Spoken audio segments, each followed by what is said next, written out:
നമസ്കാരം. ശ്രീ എം.ആർ. മധുസൂദനൻ. ABC-യിൽ 2 തവണയായി അങ്ങ് പ്രധാനമന്ത്രി നരേന്ദ്രമോദിയുടെയും അണ്ണാമലയുടെയും ജാതക വിശേഷങ്ങൾ പറഞ്ഞു. ഇപ്പോൾ നമ്മുടെ രാജ്യത്ത് ഏറ്റവും ശ്രദ്ധേയനായ മുഖ്യമന്ത്രി ഉത്തർപ്രദേശിൻ്റെ മുഖ്യമന്ത്രി യോഗി ആദിത്യനാഥാണ്. ഭാവി ഇന്ത്യൻ പ്രധാനമന്ത്രി. ഇന്ത്യയിൽ ആദ്യമായി ഒരു സന്യാസി മുഖ്യമന്ത്രിയാവുന്ന, ഒരുപക്ഷെ പറഞ്ഞാൽ രാജർഷിയെ പോലെ നിൽക്കുന്ന ആളാണ് യോഗി ആദിത്യനാഥ്. അദ്ദേഹത്തിൻ്റെ ജാതകം പരിശോധിച്ചിട്ടുണ്ടോ? നിശ്ചയമായിട്ടും അദ്ദേഹത്തിൻ്റെ ജാതകം പരിശോധിച്ചിട്ടുണ്ട്. കാരണം താങ്കൾ ഈ പറഞ്ഞതുപോലെ തന്നെ അദ്ദേഹത്തെ സംബന്ധിച്ചിട്ട് പൊതുവെ ഒരു ആകാംക്ഷ നമുക്ക് സ്വാഭാവികമായിട്ടും ഉണ്ടാവും. അത് ഭാരതത്തിലും അല്ലെ പുറത്തും ഒക്കെ അത് വ്യാപകമായിട്ട് ഉള്ള ഒരു കാര്യം തന്നെയാണ്. താങ്കൾ സൂചിപ്പിച്ച പോലെ രാജർഷി എന്ന് പറഞ്ഞു.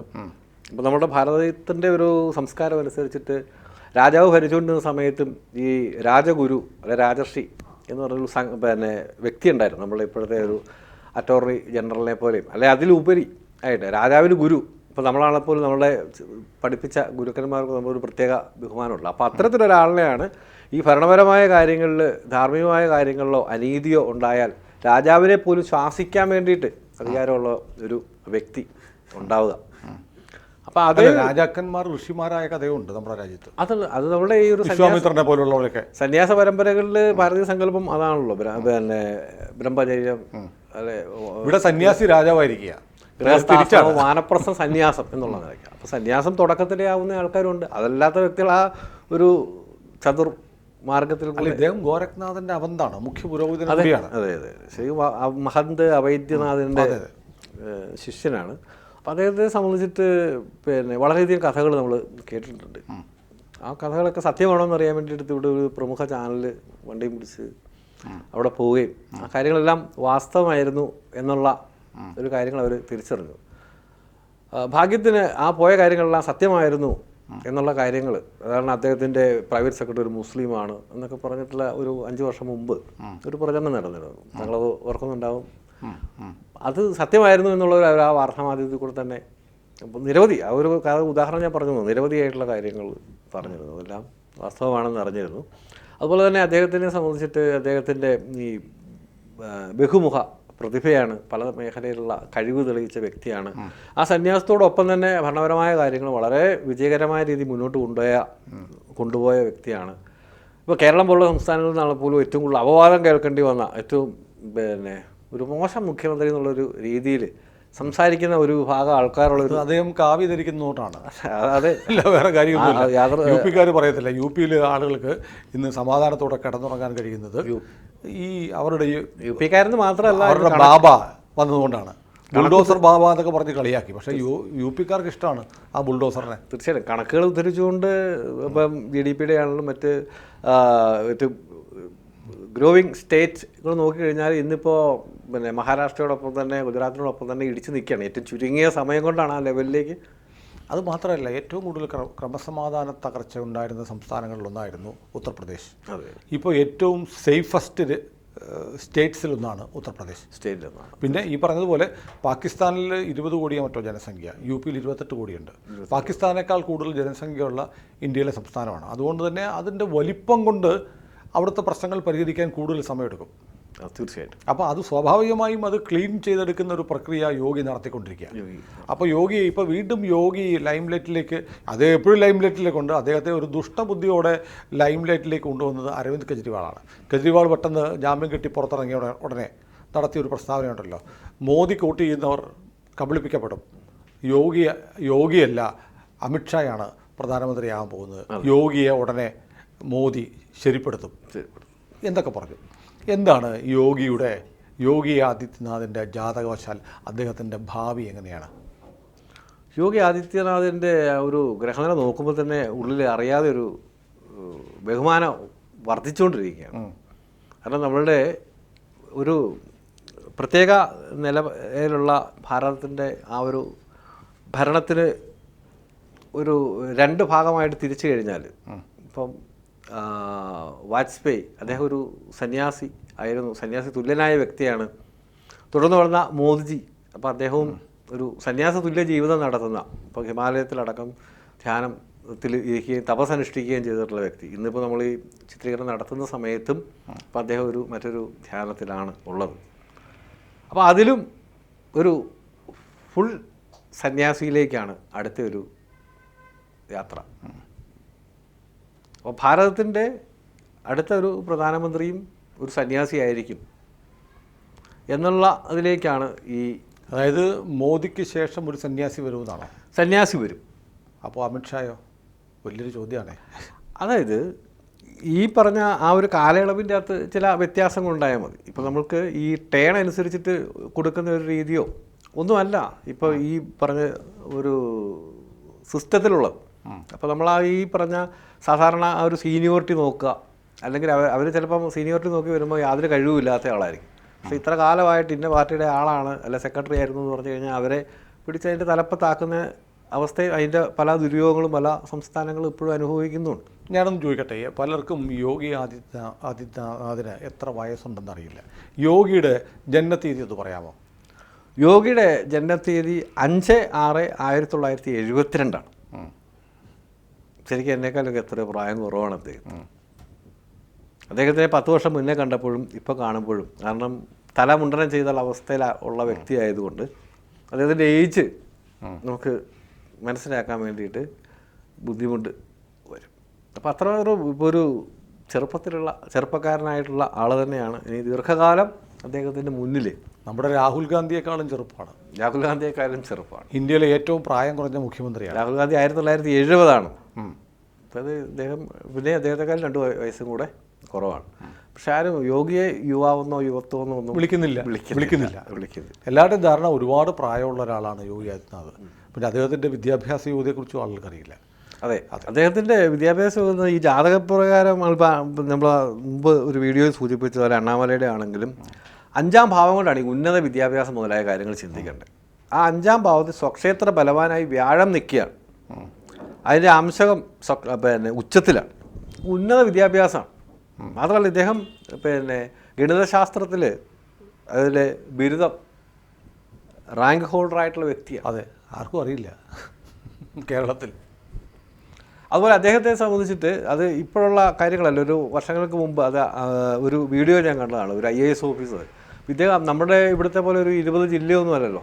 അപ്പോൾ UP എത്രമാത്രം ജില്ല വന്നു കഴിഞ്ഞാൽ ഒരു നോട്ട്ബുക്ക് പോലും ഇല്ലാതെ ഓരോ ജില്ലയുടെയും കാര്യങ്ങൾ കൃത്യമായ രീതി അദ്ദേഹത്തിൻ്റെ തലയിലിരിക്കുകയാണെന്നാണ്. അപ്പോൾ ഈ ഓർമ്മശേഷിയുടെ കാര്യത്തിൽ ഇദ്ദേഹം ഒരു അപാര വ്യക്തിത്വം തന്നെയാണ്. അപാരമായിട്ടൊരു ഓർമ്മശേഷിയുടെ ഉടമസ്ഥനാണ്. നമുക്ക് അദ്ദേഹത്തിൻ്റെ ഗ്രഹനിലയിലേക്കൊന്ന് തിരിച്ചു വരാം. തീർച്ചയായിട്ടും. അപ്പോൾ ഇദ്ദേഹത്തിൻ്റെ നമ്മൾ ആദ്യം സൂചിപ്പിച്ചതുപോലെ ഒരു ചിങ്ങലഗ്നക്കാരനാണ്. ചിങ്ങലഗ്നത്തിനെ സംബന്ധിച്ച് ഞാൻ പറഞ്ഞു സൂര്യനാണ് അതിൻ്റെ അധിപൻ. അപ്പോൾ സൂര്യൻ നവഗ്രഹങ്ങളിലെ ഏറ്റവും പ്രധാനിയാണ്. നാളെ പറഞ്ഞില്ല. അദ്ദേഹത്തിൻ്റെ നക്ഷത്രം പൂരിട്ടാതി നക്ഷത്രമാണ്.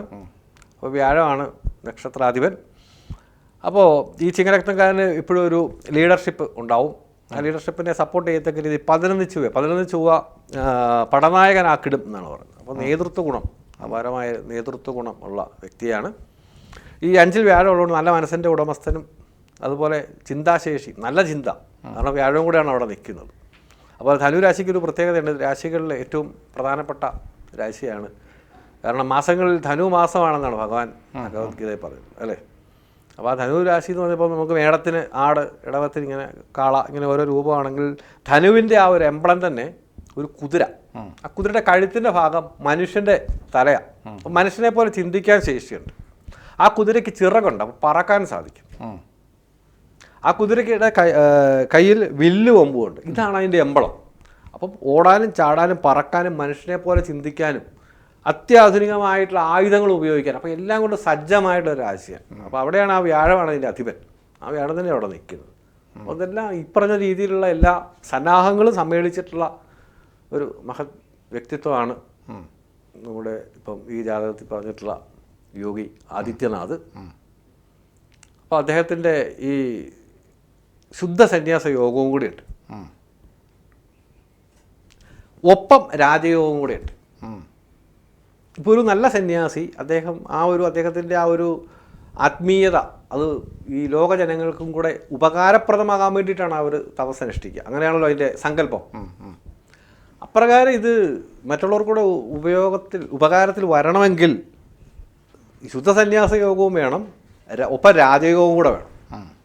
ഇത് രണ്ടും ഒരേ സമ്മേളിച്ചിട്ടുള്ള ഒരു വ്യക്തിയാണ്. അപ്പം പലർക്കും ആ ഒരു യോഗത്തിൻ്റെയൊക്കെ ചില ഏറ്റക്കുറച്ചിലുകളൊക്കെയാണ്. ഏറ്റവും കൂടുതൽ ഇങ്ങനെ അവഹേളിക്കപ്പെടുകയും അല്ലെങ്കിൽ അറിയപ്പെടാതെ പോവുകയും ഒക്കെ ചെയ്യുന്നത് സന്യാസിമാരാണ്, ഇല്ലേ? അപ്പോൾ അവരവരുടെ കാര്യത്തിന് വേണ്ടിയിട്ട് അവരത് കൂസാതെ മുന്നോട്ട് പോകും. അതാണ് ആ ഒരു ലൗകിക ചിന്ത പിന്നെ ഇല്ലാതെയുള്ള ആ ജീവിതം മുന്നോട്ട് പോകുന്നത്. അപ്പോൾ ഇവിടെ 10ാം ഭാവത്തിൽ ശനിയും സൂര്യനും നിൽക്കുന്നു. അത്തരത്തിലുള്ളൊരു സങ്കല്പമാണ്. ഒപ്പം ബുധനും കൂടെ നിൽപ്പുണ്ട്. ഇവിടെ ആ ഒരു നിപുണയോഗമുണ്ട്. ഇവിടെ 10ാം ഭാവാധിപനായിട്ടുള്ള ശുക്രൻ 11ലാണ് നിൽക്കുന്നത്. 11 ബുധൻ്റെ ക്ഷേത്രത്തിൽ. ബുധൻ നിൽക്കുന്നത് ശുക്രൻ്റെ ക്ഷേത്രത്തിൽ. അങ്ങനെ പരസ്പര രാശി മാറി നിൽക്കുക. ബുധക്ഷേത്രത്തിൽ ശുക്രനും ശുക്രക്ഷേത്രത്തിൽ ബുധനും, മഹാപരിവർത്തന യോഗം. അപ്പോൾ അതൊരു വലിയ റിസൾട്ട് നൽകുന്ന ഒരു യോഗമാണ്. അവർ പരിവർത്തനം ചെയ്തിട്ടുള്ള കാര്യങ്ങൾ ഒരേ സമയം വ്യത്യസ്തമായ കാര്യങ്ങൾ ചെയ്യുക. ഇപ്പോൾ അദ്ദേഹം ചെയ്യുന്ന പോലെ അദ്ദേഹത്തിൻ്റെ ആ ഒരു ആത്മീയമായ കാര്യങ്ങളും ആശ്രമത്തിൻ്റെ ചുമതലയും വ്യക്തമായ രീതിയും കൃത്യമായ രീതിയിൽ ചെയ്യുന്നതോടൊപ്പം ആ ഒരു സംസ്ഥാനത്തിൻ്റെ ഭരണകാര്യങ്ങളിലും അദ്ദേഹം ശ്രദ്ധ കൊടുക്കുകയും അത് മറ്റാര് ചെയ്തതിനേക്കാളും വിജയകരമായ രീതിയിൽ സക്സസ് ആയ രീതിയിൽ ചെയ്യാൻ വേണ്ടിയിട്ടും അദ്ദേഹത്തിന് സാധിച്ചിട്ടുണ്ട്. അത് മഹാപരിവർത്തന യോഗം എന്ന് പറഞ്ഞിട്ടുള്ള ഒരു യോഗമാണ്. അപ്പം 10ാം ഭാവത്തിൽ ശുഭഗ്രഹമായ ബുധൻ നിൽക്കുന്നത് കൊണ്ട് അമലായോഗം, അതായത് എത്ര കാലം എവിടെ നിന്ന് കഴിഞ്ഞാലും മലിനമാകാത്ത ഒരു ജീവിതത്തിൻ്റെ ഉടമ അണ്ണാമലയുടെ കാര്യത്തിൽ അദ്ദേഹം പറഞ്ഞു. അപ്പോൾ ഇതൊക്കെ ആ പറഞ്ഞ എല്ലാ വ്യക്തികളിലും ഉണ്ട്. രണ്ടും സിമിലറാണ്. ധാരാളം പിന്നെ ഈ പറഞ്ഞ അദ്ദേഹം പക്ഷേ ജാതകവശാൽ ആയില്യക്കാരനാണ്. വർഷം അദ്ദേഹത്തിന് 40 വയസ്സുള്ള, ഇദ്ദേഹത്തിന് പിന്നെ 52 വയസ്സുണ്ട്. അപ്പം ഒരു 12 വർഷത്തെ ഒരു വ്യാഴവട്ടക്കാലത്തിൻ്റെ വ്യത്യാസം. അതുകൊണ്ടാണ് ഈ വ്യാഴമൊക്കെ രണ്ടും ഒരേ രാശിയിൽ നിൽക്കുന്നത്. രണ്ടുപേരും ചിങ്ങലഗ്നമാണ്. അങ്ങനെ പല സിമിലാരിറ്റി ഈ ജാതകങ്ങൾ തമ്മിൽ ഉണ്ട് എന്നുള്ളതാണ്. അപ്പോൾ ഇതിൽ ഈ മഹാപരിവർത്തന യോഗം വളരെ നല്ലൊരു റിസൾട്ട് തരുന്ന ഒരു യോഗമാണ്. അതുപോലെ സരസ്വതി യോഗം, വിവിധങ്ങളായിട്ടുള്ള കാര്യങ്ങൾ പഠിക്കാൻ വേണ്ടിയിട്ടുള്ള, ഇദ്ദേഹം ഇപ്പോഴും പല കാര്യങ്ങളും സ്റ്റഡി ചെയ്യുക, അതിനെ സംബന്ധിച്ചിട്ട് ഒരു പിന്നെ എക്സ്പെർട്ട് ആവാൻ വേണ്ടിയിട്ടുള്ള ഒരു ശ്രമം ഇപ്പോഴും നടത്തുന്നുണ്ട്. അപ്പോൾ ഒരു ചിട്ടയോട് കൂടിയിട്ടുള്ള ഒരു ജീവിതം, പുലർച്ചെ എഴുന്നേറ്റിട്ടുള്ള നമ്മുടെ ഭാരതീയ സംസ്കാരം അനുസരിച്ചിട്ടുള്ള അനുഷ്ഠാനങ്ങളും മറ്റു കാര്യങ്ങളും ഒക്കെ ഉള്ളതുകൊണ്ട് തന്നെ ഈ പഠിച്ചതൊക്കെ മറക്കാതെയും അത് ഓർത്തിരിക്കാനും അത് ആ രീതിയിലുള്ളൊരു ശ്രദ്ധയാണ് ഈ നമുക്ക് ഇദ്ദേഹത്തെ ഈ ഒരു നിലയിലേക്ക് ഉയർത്തിക്കൊണ്ടുവരാൻ വേണ്ടിയിട്ട് സാധിച്ചത്. അതുപോലെ സകലകല വല്ലഭനാണ്. അപാരമായിട്ടുള്ള ഈ ഓർമ്മശേഷിയെക്കുറിച്ച് നമുക്ക് സൂചിപ്പിച്ചു. അതൊക്കെ ഈ വിധത്തിലുള്ള നമ്മൾ ഈ ഇടയ്ക്ക് ഒന്ന് ചോദിച്ചോട്ടെ, അദ്ദേഹം അധികാരത്തിലുണ്ടാവും എന്നല്ലേ പറഞ്ഞത്? അത് മുഖ്യമന്ത്രി ആയിട്ടാണോ അതോ പ്രധാനമന്ത്രിയൊക്കെ ആവോ? ഇപ്പം നമ്മൾ ആദ്യം സൂചിപ്പിച്ചാൽ ഇദ്ദേഹത്തിൻ്റെ ഈ ഭാഗ്യാധിപൻ ചൊവ്വയാണ്. ആ ചൊവ്വ 11ലാണ് നിൽക്കുന്നത്. അങ്ങനെ ഒരു തരത്തിലെ മറ്റൊരു പലതരത്തിലുള്ള ഒരേ വിധത്തിലുള്ള ഒരു ഐക്യം ഈ പറഞ്ഞ ഇതെല്ലാം ഒരു ടീമായിട്ട് പ്രവർത്തിക്കേണ്ട ഒരു കാര്യങ്ങൾ ഇവിടെയും വരുന്നുണ്ട്. അപ്പോൾ ഇദ്ദേഹത്തിനെ സംബന്ധിച്ച് ഇദ്ദേഹത്തിൻ്റെ ഇപ്പോഴത്തെ ദശാകാലമാണ് ചിന്തിക്കേണ്ടത്. ഇപ്പോൾ ഇദ്ദേഹത്തിൻ്റെ കർമാധിപനായ ദശാകാലം തുടങ്ങിയിട്ട് 3 മാസമായിട്ടുള്ളൂ. കാരണം അത് 20 വർഷമുള്ള ശുക്രൻ്റെ ദശാകാലമാണ്. 20 വർഷമാണ് ഇനിയുള്ളത്. 20 വർഷക്കാലം. അതിൽ 3 മാസം കഴിഞ്ഞിട്ടുള്ളൂ. ഇനി 20 വർഷമാണ് കിടക്കുന്നത്. ആ ശുക്രൻ ഈ പറഞ്ഞ വിധത്തിൽ 11ലാണ് നിൽക്കുന്നത്. 11ാം ഭാവത്തിൽ ഏത് ഗ്രഹം നിന്നാലും ഏറ്റവും ഉത്തമമാണ്.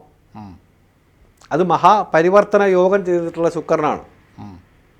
അപ്പോൾ ഈ ഒരു 20 വർഷക്കാലം ഏതെല്ലാം കാര്യങ്ങളിൽ പരിവർത്തനം ചെയ്യപ്പെടും എന്നുള്ളത് കാണേണ്ടിയിരിക്കുന്നു. ഏതായാലും 1 ഇഞ്ച് പോലും പിന്നോട്ടില്ല. നമ്മളെ ഒരു ജാതകത്തിൽ ഒരു പരിവർത്തനം അല്ലെ ഉണ്ടെങ്കിൽ അവനവൻ്റെ ജീവിതത്തിൽ അല്ലെ ഒരു കുറച്ചൊരു കാര്യങ്ങൾ അവരുടെ വീടിനോ അല്ലെ ചില മേഖലകളിലേക്കൊരു പരിവർത്തനം ചെയ്യാം. ഇതൊരു സ്റ്റേറ്റിന്, ഒരു രാജ്യത്തിന് തന്നെ പല പരിവർത്തനങ്ങളും വരുത്താൻ വേണ്ടി സാധിക്കും. നമ്മളിപ്പോൾ നിങ്ങൾ ആദ്യം സൂചിപ്പിച്ചതുപോലെ ആ ഒരു സ്റ്റേറ്റിൽ ഒരു 2 വർഷം കൊണ്ടുണ്ടായിട്ടുള്ള മാറ്റം ക്രമസമാധാന സംബന്ധമായ രീതിയിലും വരുമാന സംബന്ധമായ കാര്യങ്ങളിലും വിദ്യാഭ്യാസപരമായിട്ട് ഓരോ തരത്തിലും, അതുപോലെ ഇൻവെസ്റ്റേഴ്സ് ഇന്ന് ഏറ്റവും അധികം വരുന്ന സ്റ്റേറ്റായിട്ട് ഉത്തർപ്രദേശ് മാറിയിട്ടുണ്ട്. അപ്പോൾ നമുക്കറിയാം മലയാളിയായിട്ടുള്ള യൂസഫ് അലി അദ്ദേഹം ഇവിടെ ഒരു വ്യവസായ സ്ഥാപനത്തിൽ ഇൻവെസ്റ്റ് ചെയ്തിട്ടില്ല, ഇല്ലെന്നുള്ളതാണ് എൻ്റെ ഏറ്റവും വലിയ ലുലു മാൾ വന്നിരിക്കുന്നത്. മാള് അതൊരു വ്യവസായ സ്ഥാപനം പറയാം. അതും വന്നിരിക്കുന്നത് ലക്നൌവിലാണ്. അതെ, അവിടെ ഈ ഇത് മാത്രമല്ലാതെ ഈ ഭക്ഷ്യവസ്തുക്കളുടെ സംസ്കരണ 400 ഏക്കറിൽ അവിടെ അത് ആരംഭിച്ചു. അതവിടെ ദീർഘകാല അടിസ്ഥാനത്തിൽ കൃഷിക്കാർക്ക് ചെയ്യുന്ന ഒരു നന്മ നിസ്സാരമല്ല. അപ്പോൾ അപ്രകാരമൊക്കെ സമസ്ത മേഖലകളിലും അദ്ദേഹം ആ ഒരു വലിയൊരു തലത്തിൽ മുന്നോട്ട് പോയിട്ടുണ്ട്. അതുപോലെ ഇന്നിപ്പം പലരും ഈ പല മതക്കാർക്കും എതിരാണെന്നൊക്കെ പറഞ്ഞാൽ അവരുടെ പോലും സ്ത്രീകൾ വന്നിട്ട് ആ യോഗി എന്ന് പറഞ്ഞിട്ട് വളരെ ബഹുമാന പുരസ്സരം സർവാദരണീയനായിട്ട് മാറുന്ന ഒരു സാഹചര്യം ഇവിടെ കാണാൻ വേണ്ടിയിട്ട് സാധിക്കുന്നുണ്ട്. അത് നാൾക്ക് നാൾ വർദ്ധിച്ചു വരികയുള്ളൂ. അപ്പോൾ അദ്ദേഹം ഈ പറഞ്ഞ അടുത്തൊരു 2 വർഷം കൂടെ കഴിഞ്ഞാൽ അവിടെ ഇലക്ഷൻ വരുന്നൊരു സാഹചര്യമാണ്. ഇപ്പോൾ തൊട്ട് കഴിഞ്ഞ ടേണിൽ ഈ പറഞ്ഞ പ്രതിപക്ഷ കക്ഷികളെല്ലാം കൂടെ ഒന്നിച്ച് നിന്നിട്ട് പോലും ഇതുവരെ കിട്ടിയതിൽ വെച്ച് ഏറ്റവും വലിയൊരു സീറ്റ് നില അവിടെ സൃഷ്ടിക്കാൻ വേണ്ടിയിട്ട് യോഗിക്ക് സാധിച്ചു. അതിലുപരി ഇതുവരെ അവിടെ ഈ ഒരു കൃത്യമായ രീതിയിൽ ഒരു ഭരണം മുന്നോട്ട് കൊണ്ട് ആകെ 1 വർഷം പോകുന്നു, 2 വർഷം പിന്നെ മുഖ്യമന്ത്രിയെ മാറ്റുന്നു, അങ്ങനെ ഏറ്റവും ഒരു അസ്ഥിരമായ ഗവൺമെൻറ്റുകളുടെ ഒരു പരമ്പരകൾ തന്നെയായിരുന്നു ഗുജറാത്തിൽ ഉത്തർപ്രദേശിൽ വന്നിരുന്നത്. പക്ഷെ അതിനൊരു വ്യത്യാസം വന്നു. ഇപ്പോൾ സ്ഥിരമായിട്ടുള്ളൊരു സ്ഥിരതയുണ്ടാക്കി, മാത്രമല്ല തുടർച്ചയുണ്ടാക്കി. അപ്പം അങ്ങനെ സ്ഥിരതയും തുടർച്ചയും വന്നത് ഈ പറഞ്ഞ നിരവധിയായിട്ടുള്ള കാര്യങ്ങളിൽ ഒരു മുന്നേറ്റം നടത്താൻ വേണ്ടി സാധിച്ചു എന്നുള്ളതാണ്. 100 കണക്കിന് ഗുണ്ടകൾ അങ്ങോട്ട് വന്നിട്ട് കീഴടങ്ങുന്ന ഒരു സാഹചര്യം ഉണ്ടായി. അതായത് ഇപ്പോൾ ഭാരതത്തിൻ്റെ ഭാവിയും യോഗി ആദിത്യനാഥിൻ്റെ ഭാവിയും തമ്മിൽ കെട്ടുപിടഞ്ഞ് കിടക്കുകയാണ് അല്ലേ? അത് പരസ്പരം ചിന്തിക്കുന്ന സമയത്ത് ധാരാളം ഈ പൊതുവായിട്ടുള്ള കാര്യങ്ങളുണ്ട്. യോഗി ആദിത്യനാഥ് ഒരു ടാസ്ക് ഉണ്ട്. അത് ആ ഉത്തർപ്രദേശ് എന്ന ഒരു സ്റ്റേറ്റിനെ, ഒരു പ്രത്യേക അവസ്ഥയിലുള്ള ഒരു സ്റ്റേറ്റിനെ ഉയർച്ചയിലേക്ക് എത്തിക്കുക എന്നുള്ളതായിരുന്നു. മോദിജി ഗുജറാത്ത് എന്ന് പറഞ്ഞൊരു സ്റ്റേറ്റിൻ്റെ ആ ഒരു പ്രത്യേക സാഹചര്യത്തെ തരണം ചെയ്ത് അവിടുത്തെ ഒരു ഗുജറാത്ത് മോഡൽ എന്നുള്ളൊരു സിറ്റുവേഷൻ ഉണ്ടാക്കിയെടുത്ത വ്യക്തിയാണ്. ആ സമയത്ത് ഗുജറാത്ത് സ്വാഭാവികമായിട്ടും ബിസിനസ് പരമായിട്ടും ഒരു പടി ഉയർന്നു നിൽക്കുന്ന സ്റ്റേറ്റ് തന്നെയായിരുന്നു മോദിജി അധികാരം ഏൽക്കുന്ന സമയത്ത്. പക്ഷേ അവിടെയൊക്കെ വർഗീയ ലഹള ഉണ്ടായിരുന്നു. പക്ഷേ മോദിജി അധികാരത്തിലേറ്റ് ആ ഒരു ആദ്യത്തെ ഒരു ലഹളയ്ക്ക് ശേഷം പിന്നെ വർഗീയ ലഹള ഉണ്ടായിട്ടില്ല. അതേപോലെ തന്നെയാണ് ഗുജറാത്ത് എന്ന് പറഞ്ഞ പിന്നെ ഉത്തർപ്രദേശ് അതിനേക്കാളൊക്കെ 3 ഇരട്ടി 4 ഇരട്ടി വലിപ്പമുള്ള സ്റ്റേറ്റാണ്. അപ്പോൾ അവിടെ ഇതുപോലുള്ള ഈ ജാതി സംബന്ധമായിട്ടുള്ള ലഹളകളോ മറ്റു കാര്യങ്ങളോ ഇന്നിപ്പോൾ ഇല്ല, ചുരുങ്ങിയ കാലങ്ങളായിട്ടുള്ളൂ. അപ്പോൾ ഒരാൾ ഗുജറാത്ത് വഴി ഒരു ടാസ്ക് ഏറ്റെടുത്ത് മനോഹരമായി കൈകാര്യം ചെയ്ത് കേന്ദ്രത്തിലേക്ക് വന്നുവെങ്കിൽ അടുത്ത വ്യക്തിക്ക് അതിൻ്റെ ഒരു 4 ഇരട്ടി വലിപ്പമുള്ള ഒരു സ്റ്റേറ്റിൽ അതിലും വലിയ ടാസ്കുമായിട്ട് ഒരു വേദി ഭാരതാംബ ഒരുക്കി കൊടുത്തിരിക്കുകയാണ്. ഏതായാലും യോഗി ആദിത്യനാഥിൻ്റെ ഭാവി ഭാരതത്തിൻ്റെ ഭാവിയുമായി ഞാൻ നേരത്തെ പറഞ്ഞ പോലെ കെട്ടുപിടഞ്ഞ് കിടക്കുകയാണ്. അദ്ദേഹത്തിൻ്റെ ജാതകവശാൽ അദ്ദേഹവും ഭാരതത്തിന് സമ്മാനിക്കാൻ പോകുന്നത് വളരെ സമൃദ്ധമായ ഒരു ഭാവിയാണ് എന്നാണ് അങ്ങ് വായിച്ച ഗ്രഹനിലയിൽ നമുക്ക് മനസ്സിലാവുന്നത്. ഏതായാലും വളരെ സന്തോഷം. BJPയുടെ പ്രധാനപ്പെട്ട 3 നേതാക്കളെ നമ്മൾ കഴിഞ്ഞ 2 ആഴ്ചയ്ക്കുള്ളിൽ നരേന്ദ്രമോദി, അണ്ണാമലൈ, യോഗി ആദിത്യനാഥ് എന്നിവരെ നമ്മൾ പരിശോധിച്ചു കഴിഞ്ഞു. ഇനിയും നമുക്ക് ചില ആളുകളെ കൂടി അവരുടെ ജാതകം കൂടി ഗ്രഹനിലയോട് പരിശോധിക്കേണ്ടതുണ്ട്. നമ്മുടെ എറണാകുളത്ത് മുളവുകാട് സ്വദേശിയായ ജ്യോതിഷി ശ്രീ MR മധുസൂദനൻ വരും ദിവസങ്ങളിലും ABCയിലുണ്ട്. നിങ്ങൾ മുടങ്ങാതെ വിട്ടുപോകാതെ ഈ വീഡിയോകൾ കൂടി കാണണമെന്ന് അഭ്യർത്ഥിക്കുന്നു. നമസ്കാരം. കൂടുതൽ വാർത്തകളും വിശേഷങ്ങളും നിങ്ങളിലേക്ക് എത്താൻ ABC മലയാളം സബ്സ്ക്രൈബ് ചെയ്യുക, ബെൽ ബട്ടണും അമർത്തുക.